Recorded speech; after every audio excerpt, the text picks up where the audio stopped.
Tere tulemast tagasi kanalile. Täna on 10. mai. 9. mai midagi eriti ei toimunud. Nii et jätkame teiste teemadega. Räägime natuke Ungari valimistest. Et valimist on läbi. Viktor Orbán kaotas ja Peeter Magyar on tulnud ja tema asemele ja osa rahvusvahelisest meediast käitus kuu aega on juba möödas, põhimõtteliselt jah, käitub edasi. Nagu Budapestis kukkus viimane trann ning demokraatia kaitse saabus valgel hobusel Ukrainat päästma. Päris elu on muidugi vähem dramaatiline.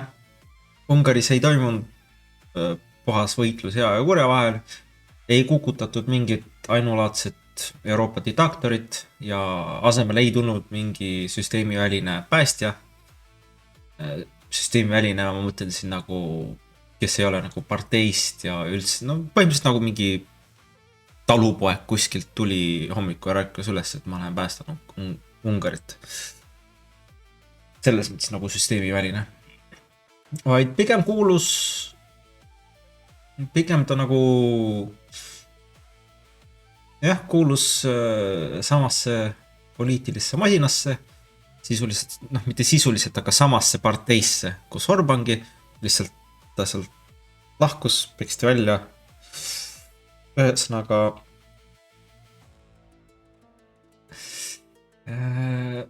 põhimõtteliselt tuli nii-öelda samast poliitilisest maailmast nii-öelda uus versioon. See ei tähenda, et nagu midagi ei muutus küll, aga mitte nii, et nagu need pealkirjad seal seda müüvad kogu olukorda.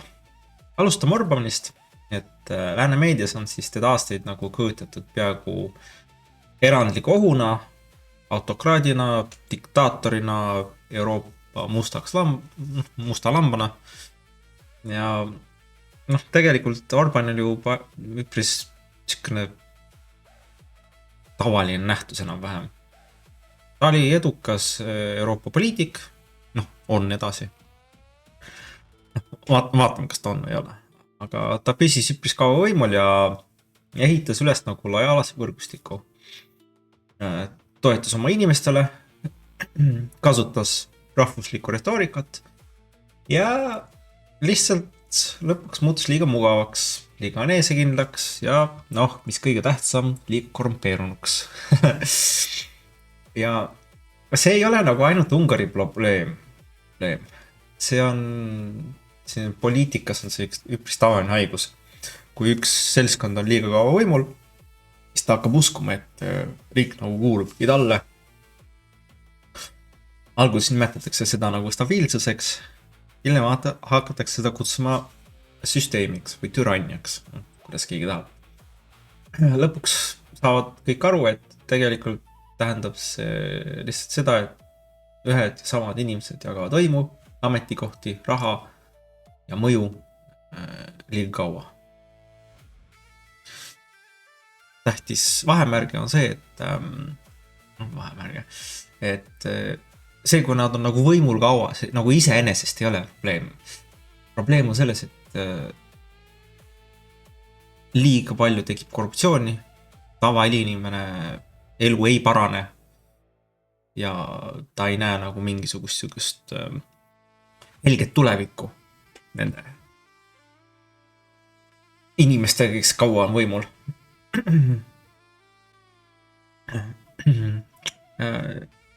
Orbán oli võimul nagu 16 aastat ning seda nüüd nagu nimetatakse diktatuuri ohumärgiks. Samas Angela Merkel oli samuti väga kaua võimul. Aga seda nimetatakse Euroopa küpsuseks ja stabiilsuseks ja demokraatia võiduks. Nii et sama aeg võimul, aga täiesti teised nimetused. Samas tuleb mainida, et Orbán ikkagi vääris kriitikat, kuigi ta ei olnud ikka päris selline saatan, nagu temast välja tehti. Ta oli lihtsalt Euroopa poliitik, käsi nii kauaks võimule ja muutus oma süsteemi vangiks ning lasi sel süsteemil nagu liiga nähtavalt mädaneda. Ta ei võitlenud eriti nii-öelda korruptsiooniga. Vähem, isegi ei teinud nägu. Ja just sellepärast ta ka kaotas. Mitte sellepärast, et ungarlased otsustasid äkki, et nad peavad saama ideaalseteks, liberaalseteks eurooplasteks. Mitte sellepärast, et kogu rahvas tõusis moraalselt autokraatia vastu. Lihtsalt nad väsisid ära. Väsisid ära samadest nägudest, samadest lubadustest, samast propagandast, samast korruptsioonist. Kui valitsus on piisavalt kaua ametis, siis probleem on selles, et kõik halb, mis toimub riigis, on lõpuks nende süü. Sest nad ei saa enam öelda, et see on eelmise valitsuse viga. Nüüd nad said uue valitsuse, nüüd nad hakkavad seda probleeme lahendama ja nii edasi. Ei, 16 aastat võimul, kõik probleemid, mis riigis on teie valitsuse probleemid. Teie sisuliselt tekitatud. Või siis teie poolt tegemata töö. Hinnad tõusevad, valitsussüü, majandus logiseb, valitsussüü, sõbrad, tuttavad siis poliitikutele, kes on võimul, saavad jälle häid kohti. See on ka valitsussüü. Ja põhimõtteliselt nii ongi. Valija ise ka, ta nagu ei ela nagu poliitikateoorias, ta on nagu tavaline inimene. Ta ei mõtle hommikul ärgates seal Euroopa väärtusruumi päästmisele või mingisugusele moraalsetele, ma ei tea, püüetele. Mõtleb lihtsalt. Mõtleb elektriarvetele, poe hindadele, mõtleb tööst, maksudest ja sellele, miks riik ei tee midagi paremaks. Seal ükskõik näiteks maksud on kõrged, ma rääkisin. Ja probleem on ka siis see, et kui need võimul olnud inimesed nagu samal ajal näevad välja, et nad nagu hästi toidetud, hästi kaitstud, hästi elavad, suured ilusad majad, siis mingil hetk saab lihtsalt rahval mõtt täis ja teeb ilmselt protesti hääletuse. Jah, Orban ka muidugi, ta üritas nagu aastaid juhtida poliitikat hirmu, vaenlaste ja nii-öelda selle välissurve edu kaudu. Et seal Brüssel, migrandid, Soros, Ukraina, igasugused välisjõud ja liberaalne ideoloogia on kõik see, mille vastu ta võitleb. Osa neist nagu muredest olid nagu päris, osa on liialdatud, aga see ei ole nagu peamine. Peamine on see, et ka päris ohtudest rääkiv poliitik kaotab mõju, kui valijad enam teda ei usu. Ja isegi kui ta ise tegutseb ausalt ja ise usub seda. See on tähtis. Ja kui valija ei usu sind, siis vana propagandamasin enam ei päästa. Ja siis tuli Peeter Magyar. Ja siin läheb asi ausalt öeldes üpris irooniliseks, sest Magyari on müüdud kui uut, puhast ja demokraatlikku vastandit Orbanile. Aga ta ei tulnud päriselt kuskilt välispoolt süsteemi, ta tuli samast maailmast, samast parteist, samast eliidiringist, samast võrgustikust. Mõned aastad tagasi oli ta veel unustas sõna. Peeter Magyaril oli abikaasa, kes oli mingi kõrgel kohal advokaat või prokurör, ma ei mäleta täpselt, ühesõnaga ta töötas riigis, oli kõrgel kohal ja neil olid mingisugused skandaalid. Siuksed tavalised korruptsiooniskandaalid. Ja kui suur naine on juba riigis sees, ja korruptsiooniskandaalid igal pool seonduvad temaga, siis noh, võib öelda, et Magyar on niisugune oma mees. Ta ei olnud nagu süsteemiväline mäss, ta oli süsteemi seest tulnud mees, kes sai väga hästi aru, et vana masin nii-öelda väisis ära ja et nüüd on õige aeg vana seltskond nende oma uute metoditega või siis oma uute ideedega minema lüüa. Selles mõttes ta on lihtsalt nagu uus nägu, kes nägi, kus on probleemid. Ja et nii-öelda neid probleemid nagu valitsuses, et see liigne korruptsioon ja nii edasi. Ja see nagu oligi see oluline erinevus, et see ei tähenda, et Ungaris ei toimu mitte, see tähendab, et Ungaris ei toimunud niisugune puhas režiimivahetus, vaid pigem nagu sisemine ümberpakendamine. Vangerdus, ütleme niimoodi, et vana süsteemi kuulunud tüüp tuli siis asendama Orbanit. See tüüp on siis meil noorem ja energilisem ja lihtsalt naeratab kaameratele rohkem.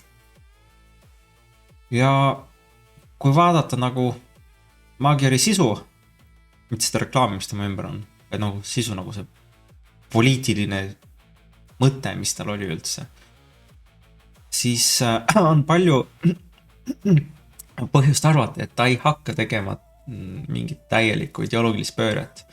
Et Ungari jääb endiselt Ungariks, riigi huvid ei kao kuskile, geograafia ei muutu, energiasõltuvus ei kao üle, suhted Venemaaga ei muutu nulliks ja suhted Euroopa Liiduga ei muutu äkki palju paremaks. Nüüd on 6 aega möödas valimistest.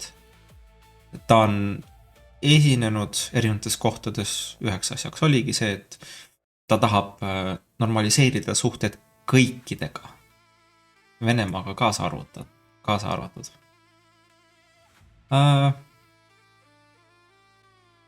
Üheks põhiliseks asjaks on ka see, et need Euroopa rahad, mis olid kinni, et ilmselt üks asi, mida kindlasti teeb ja mida uudised hakkavad kindlasti rääkima, et Magyar läheb õiges suunas ja teeb häid asju, on see, et ta ilmselt teeb mingisugust paar asja, mis nagu vabastab mingi osa raha. Sellepärast, et Euroopal on omad nõudmised kogu raha osas. Ja see on palju erinevad need rahad sees. Et mingid rahad ta ilmselt saab, aga midagi ta ei saa. Minu meelest ta ka juba mainis, et ta ei ole vastu Ukrainale laenu andmisest, aga Ungari ei osale sellest. Millest minu viimane info, võib-olla vahepeal midagi muutunud. Aga ma üpris kahtlen. Neil ei ole kõige parem olukord majanduslikult. Kelle meil ikka viimasel ajal on hea majandusel olukord. Aga jah. Ühesõnaga, see tähendab, et nagu väga paljud, kes loodavad nagu täielikku muutust, ilmselt pettuvad. Et Magyar võib küll olla niisugune vähem robustne ja ülpem kui Orban, võib-olla isegi viisakam, võib-olla isegi siis targem nii-öelda meedias, saab aru, kuidas meedia töötab, internet töötab, Facebook töötab ja nii edasi. Tal on ilmselt ka ikka parem väliskuvand, aga see ei tähenda automaatselt, et nagu süsteem seest muutub. Et ilmselt ta väga osalt hakkab laveerima, näitama ennast kui pealiskaudselt näitab, et nagu süsteem muutub paremaks ja hoolimata sellest, et süsteem nagu väga ise ei muutu. Ja siis tulebki nagu mängus see korruptsiooni teema. Ja minu meelest on kõige suurem viga seletada neid valimisi nii, et nad oleks olnud mingi lahing demokraatia ja korruptsiooni vahel. Ei olnud. pigem lihtsalt üks, ma ei tea, poliitikute võrgustik kaotas teisele võrgustikule. Et selles mõttes, et noh, lihtsalt vahetatakse inimesed välja, aga see süsteem läheb samamoodi edasi. Jah, okei. Päris kõik sama üks ühele ei lähe. Ilmselt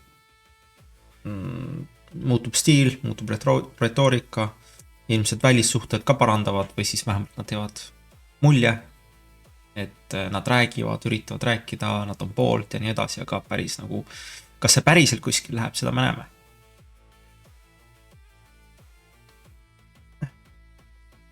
Ja noh, põhimõtteliselt jah, et ega võimustruktuurid ja inimloomus nagu ei kaagi kuhugi. Et noh, see muidugi ei kehti ainult Ungari kohta, et Brüsselis samamoodi omad griftijad.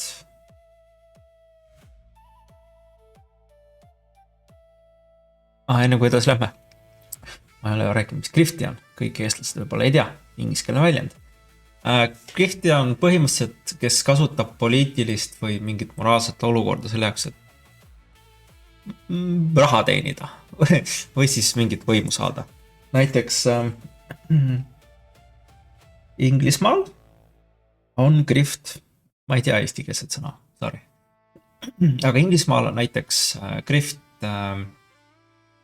migrantidega, valitsusega ja hotelliomanikega. Ehk siis valitsus,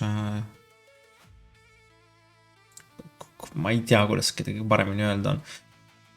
Ühesõnaga, valitsus teeb tellimuse hotellile, et jou, meil on siin 100 migranti, meil on vaja neid kuskile panna. Üüri välja oma hotell nendele 100 migrandile. Ja sa saad raha meie käest. Ehk siis valitsus annab maksumaksja raha, kõik valitsuse raha on maksumaksja raha, annab siis maksumaksja raha hotellile, et see hoiaks migrante. Miks see on hea hotelli omanikele? Esiteks, nad ei pea turul enam konkureerima, neil on 100% raha olemas ning nad ei pea nii palju panustama hotelli. Ehk siis vähem teenuseid, vähem personali, toitlustus ei ole samal tasemel, koristusteenus ei pea iga päev olema, võib-olla ma ei tea, üks kord nädalas seal koristavad, ma ei ole kindel.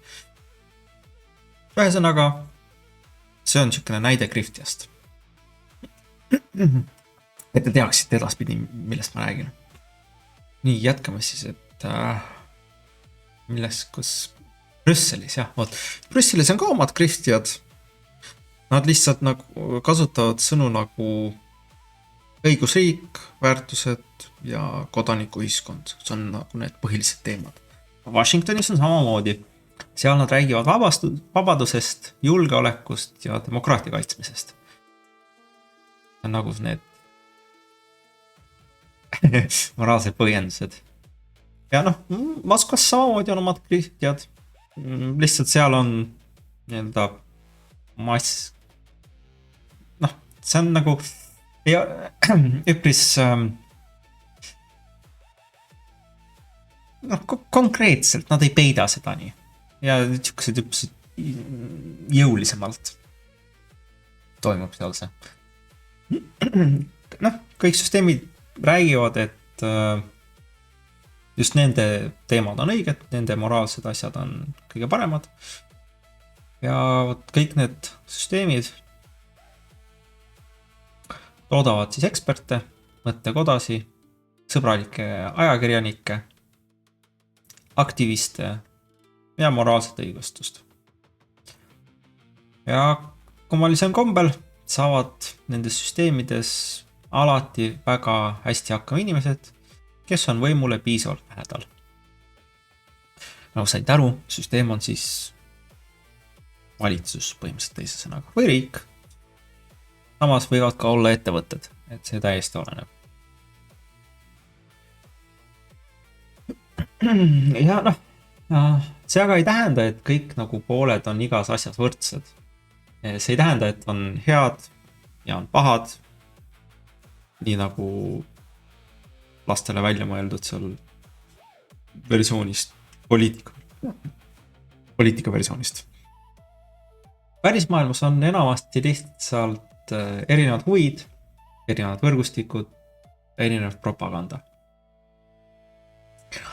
Ja põhimõtteliselt Orban tegi oma kaotuse ise suuresti võimalikuks, jäi liiga kauaks, ta muutus liiga ülbeks, mugavaks, uskus liiga kaua, et vana propaganda ja vanad asjad töötavad ja et valijatel pole valikut ja et ta peabki võimule jääma. Aga ükski masin ei tööta lõputult.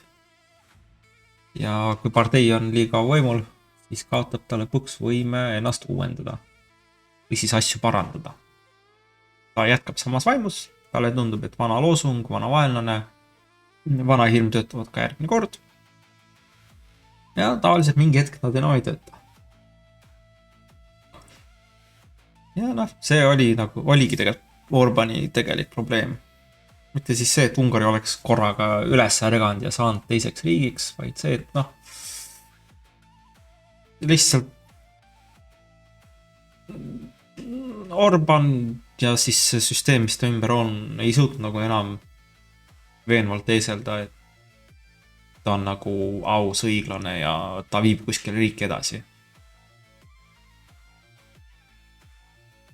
Ja ma kordan mitu korda, sest see on tähtis mõte. Ma saan aru, mõnedele on see iseenesest arusaadav, aga eks ma järgi kord on vähem. Aga maagiril on nüüd see raske osa ees, et valimisi võita on palju lihtsam, kui valitseda. Kampaanias reaalselt piisab, siis ühest sõnumist, et Orban peab minema. Ja nüüd kui Orban on läinud, et siis mis edasi saab? Ja nüüd peab Magyar päriselt otsuseid tegema. Ta peab valima inimesi ametisse, ta peab otsustama, kelle huve ta teenib, ta peab hakkama suhtlema Brüsseliga, tegelema majandusega, seisma silmitsi siis Ungari sisemiste probleemidega ja näitama, et kas tema antikorruptsiooniline kuvand, selles oli ka mingi sisu ka, et kas ta midagi reaalselt teeb või siis see oli lihtsalt hea reklaam. Seoses sellega, et ta varem oli ka riigis sees ja tal naine oli seal advokaat, prokurör, ma ei mäleta, kes ta oli. Siis tal on tegelikult ka väga palju tuttavaid just selles ringkonnas, seal kohtunikud, advokaadid, ja prokuratuuris. Ja üks asi, mida on huvitav vaadata, on see, et kas selles justiitsstruktuuris toimub palju muutusi või mitte. Sellepärast, et kuna ta teab kõiki, siis sisuliselt ta ei pea muutuma, sest tal on niimoodi kergem tööd teha. Aga eks seda me vaatame. Aga see on see koht, kus tavaliselt need suured koalitsioonid laiali valguvad või siis lagunevad. Et ühed inimesed siis, kes Magyari poolt hääletasid, tahavad rohkem Euroopa Liitu, teised lihtsalt tahavad vähem Orbanit, kolmandad tahavad, et majandus oleks parem, neljandad tahavad üldse vana eliiti karistada, täiesti mõistlik, mõned tahavad vähemalt korruptsiooni ja viimased tahavad üldse midagi uut. Ja probleem on selles, et kõiki neid ootusi korraga täita ei saa. Ja paratamatult mingid inimesed pettuvad. Ja küsimus on ainult selles, et kui kiiresti ja kes need esimesed on. Ja üheks reaalseks probleemiks on see, et Orban või siis tema valitsus võib tagasi veel tulla, kui need kohalik uus valitsus hakkama ei saa, siis Orban saab lihtsalt, või siis see partei saab lihtsalt öelda, näete, me andsime võimu ära, nad ei saanud midagi hakkama, valige meid uuesti. Vähemalt inimesed teavad, millega on tegu. Aga jah, Ungari valimised olid tähtsad, aga mitte sellepärast, et hea võitis kurja. Need olid tähtsad sellepärast, et nad näitasid, mis juhtub siis, kui kaua võimul olnud poliitiline süsteem, partei, muutub liiga enesekindlaks, liiga nähtavalt, sõnarõhk on nähtavalt korrumpeerunuks ja või ta ei tegele enam mingite probleemidega eriti. See nagu õppetund ei ole mitte ainult Ungarile, vaid nagu kogu Euroopale, sest igal eliidil on lõpuks sama jutt, me ei ole korrumpeerunud, me ei oleme vastustustundlikud, me ei kaitse oma võrgustikke, me kaitseme demokraatiat, me ei jaga ressursse omadele, me toetame õigeid väärtusi. Tegelikult tähendab see väga sageli lihtsalt seda, et iga süsteem õigustab omaenda korruptsiooni mingisuguse moraalse jutuga. Ja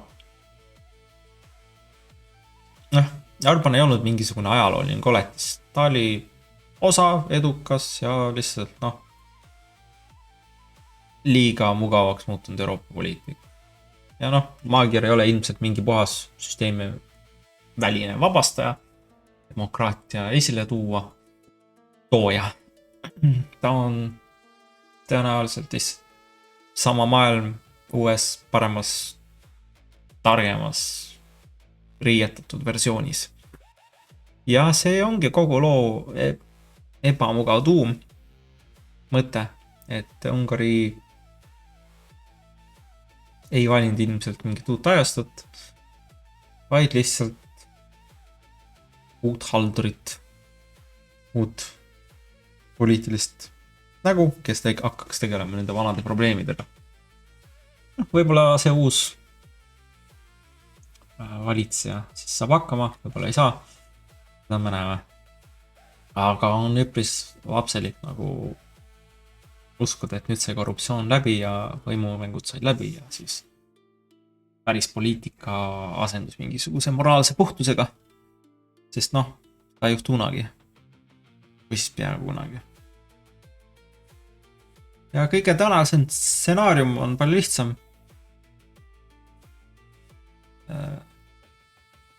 Üks eliidi klass kukkus läbi, teine tuli asemele. Ja nüüd jääb vaadata, et kaua läheb aega, kuni uus klass hakkab täpselt samamoodi välja nägema. Aga olgu, eks vaatame, mis seal saab. Ja eks elame kaasa neile. Tänan kuulamast.